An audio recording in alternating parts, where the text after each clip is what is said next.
Good morning student. मेरा नाम स्मृति यादव और मैं आज आपके सामने मीरा के पद के एमसीक्यू लेकर आई हूँ। तो यहाँ पर जो आपका फर्स्ट है एमसीक्यू वो है मीरा आधी रात को कृष्ण को कहाँ पर मिलना चाहती हैं। ए अपने घर पर, बी घर की छत पर, सी यमुना के तट पर, डी मंदिर में। तो आंसर है यमुना के तट पर। सेकंड है मीरा हर रोज सुबह उठ के किसके दर्शन करना चाहती हैं, श्री राम के, अपने पति के, श्री कृष्ण के या पिता के। तो इसका आंसर होगा आपका सी जो लिखा है श्री कृष्ण के। तो इसका सी आंसर होगा। इसके बाद आपका थर्ड प्रश्न है आपका मीरा के काव्य की कितनी कृतियाँ उपलब्ध हैं। यहाँ पर ए 7-8, बी 7-10, सी 4-5 या डी कोई नहीं। तो इसका आंसर है 7-8। प्रश्न नंबर चौथा मीरा श्री कृष्ण के दर्शन किस रंग की साड़ी पहनकर करना चाहती हैं, लाल, योगी, कुसुम्बी या रंग बिरंगी। तो इसका आंसर होगा आपका सी कुसुम्बी रंग की साड़ी। इसके बाद आपका आता है प्रश्न नंबर 5 मीरा श्री कृष्ण के पास रहने के कौन से फायदे बताती हैं।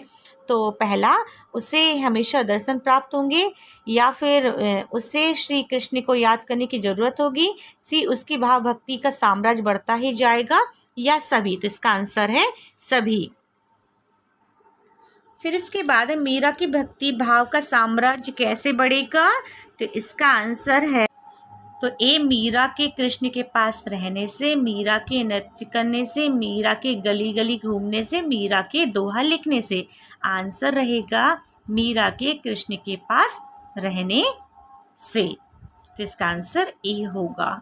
इसके बाद आपका आता है प्रश्न नंबर आपका 7 बूढ़तो गजरा राखियो काटी कुंज पीर पंक्ति पर भाव प्रकट करे। तो यहाँ पर क्या मतलब इसका, जैसे आपने ऐरावत को मगरमच्छ से बचाया था, बी जैसे आपने इंद्र को मगरमच्छ से बचाया था, सी जैसे आपने भगवान को मगरमच्छ से बचाया था, सभी। तो इसका आंसर है जैसे आपने ऐरावत को मगरमच्छ से बचाया था। इसके बाद 8 मीरा श्री कृष्ण को पाने के लिए क्या क्या करने को तैयार है, ए बाग बगीचे लगाने को, बी ऊंचे महल बनवाने को, सी दासी बनने को, या डी सभी। तो इनका आंसर होगा तीनों होगा। तो मतलब इसका आंसर है डी, बाग बगीचे, महल और दासी, तीनों इसका आंसर होगा। इसके बाद आपका आता है प्रश्न नंबर 9 मीराबाई ने श्री कृष्ण के रूप सौंदर्य का वर्णन कैसे किया है, पीताम्बर मनमोहक के रूप में, पीताम्बर जनमोहक के रूप में, पीताम्बर के रूप में, या किसी रूप में नहीं। तो इसका आंसर है पीताम्बर मनमोहक के रूप में। इसके बाद प्रश्न नंबर 10 किसको बचाने के लिए श्री कृष्ण ने नरसिंह का रूप धारण किया था। तो भक्त प्रहलाद के लिए, भक्त ऐरावत के लिए, भक्त अहलावत के लिए, या सभी। तो आपको सभी को मालूम है कि किसको बचाने के लिए किया था नरसिंह का रूप, भक्त प्रहलाद को बचाने के लिए। तो ए यहाँ पर ए आंसर सही होगा। इसके बाद आपका आएगा प्रश्न नंबर 11 मीरा की भक्ति किस तरह की थी, दैन और मृदुर भाव की, प्रेम भाव की, कठोर भाव की, उदार भाव की। तो इसका है दैन और मधुर भाव की।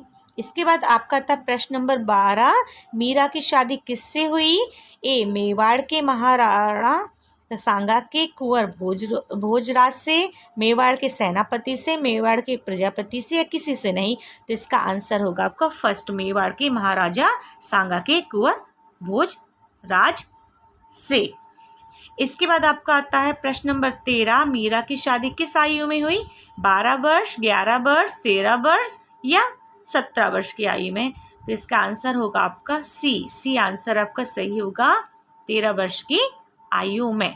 इसके बाद आपका 14 नंबर का प्रश्न मीराबाई का जन्म कब और कहाँ हुआ। तो पहला जोधपुर के चोपड़ी में 1503 में, जयपुर में 1504 में, सीतापुर में 1505 में, या सिर्फ जोधपुर में। तो इसका आंसर आपका क्या होना चाहिए, इसका आंसर आपका होगा प्रश्न नंबर 14 का ए, जोधपुर के चोपड़ी में 1503 में। आयु जो शादी की थी वो 13 वर्ष की थी और इनका जन्म हुआ था 1503 में। तो यहाँ पर 1503 में उनकी जन्म हुआ। इसके बाद प्रश्न नंबर 15, मीरा वृंदावन क्यों जावसी थी? तो ये कृष्ण के लिए, बी रामलीला देखने के लिए, सी पारिवारिक संतापों से मुक्ति पाने के लिए, या कोई नहीं। तो यहाँ पर आपका आंसर होगा सी पारिवारिक संतापों से मुक्ति पाने के लिए। इसके बाद प्रश्न नंबर 16, तीनों बातें सरसों का आशय स्पष्ट करना है। तो यहाँ पर 3 बातें थी। तो मीरा भक्ति के तीनों रूपों में दर्शन, स्मरण, समर्पण का सुख प्राप्त करेंगी। मीरा कृष्ण की 3 बातें करेंगी। मीरा 3 वचन पूरा करेंगी। मीरा कृष्ण से 3 बार मुलाकात करेंगी। तो आंसर ए, मीरा भक्ति के 3 रूप दर्शन, स्मरण, समर्पण का सुख प्राप्त करेंगी। इसके बाद प्रश्न नंबर 17, श्याम महाने चाकर राखो जी का क्या अर्थ है? तो ए, हमने श्याम को नौकर रख लिया। हे श्याम मुझे दासी बना लो। हे श्याम हमारे यहाँ नौकरी कर लो। या इनमें से कोई नहीं। तो इसका आंसर है आपका फर्स्ट। सेकंड रहेगा हे श्याम मुझे दासी बना लो। इसके बाद प्रश्न नंबर 18, सुमरण पासे खर्ची का क्या तात्पर्य है? इसका आंसर बहुत अच्छा है। जेब खर्च के रूप में प्रभु स्मरण का उपहार पाएंगी मतलब वो, या जेब खर्च के लिए बहुत रुपए मिलेंगे, याद करने से पैसे प्राप्त हो जाएंगे, या इनमें से कोई नहीं। तो इसका आंसर है ए, जेब खर्च के रूप में प्रभु स्मरण का उपहार पाऊंगी। इसके बाद आपका आता है प्रश्न नंबर 19, मीरा का हृदय क्यों अधीर है?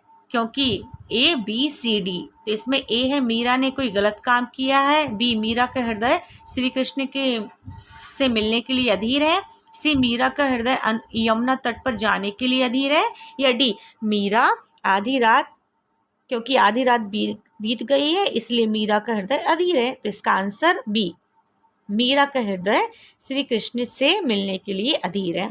इसके बाद 20, ऊंचा ऊंचा महल वाला है उसका क्या तात्पर्य है? तो इसका आंसर है श्री कृष्ण के ऊंचे ऊंचे महल के बीच में खड़े होने की बात बताई है। श्री कृष्ण ऊंचे महलों में मुझे रखेंगे। मीरा श्री कृष्ण के ऊंचे महल में फुलवारी बनाएंगी। तो इसका आंसर होगा सी, मीरा उनके लिए ऊंचे महल में फुलवारी बनाएंगी। इसके बाद आपका आता है 20, द्रौपदी की लाज किसने बचाई थी? फर्स्ट युधिष्ठिर ने, सेकंड भीष्म पितामह ने, सी भीम ने, या डी श्री कृष्ण ने। तो आप सभी जानते हैं कि इनकी लाज किसने बचाई थी? श्री कृष्ण ने बचाई थी। इसके बाद आता है आपका प्रश्न नंबर 22, मीराबाई हरि शब्द का प्रयोग किनके लिए कर रही हैं? तो यहाँ पर ए है भगवान विष्णु और उनके विभिन्न अवतारों के लिए, भगवान शिव के लिए, सी श्री राम के लिए, या डी ब्रह्मा के लिए। तो इसका आंसर है आपका ए, भगवान विष्णु और उनके विभिन्न अवतारों के लिए। तो यहाँ पर मैंने आपको 1 से लेके 22 तक आपको प्रश्न दिए हैं। उन सारे प्रश्न में 4 ऑप्शन है, उसमें से एक सही है जो कि आपको यहाँ पर दिख भी रहा है। तो आपको इनको बहुत ध्यान से पढ़ना है। साथ में मीराबाई का जो भी पूरा जीवन परिचय आपकी स्पर्श बुक में दिया है उसको बहुत ध्यान से पढ़ना होगा, तभी आपको मीरा का जो चैप्टर है मीरा का पद वो आपको समझ में आएगा। तो आज के लिए इतना ही आपको समझ में आ गया होगा और आप इसके बाद मैं एक और वीडियो लेकर आऊँगी। इसके लिए धन्यवाद।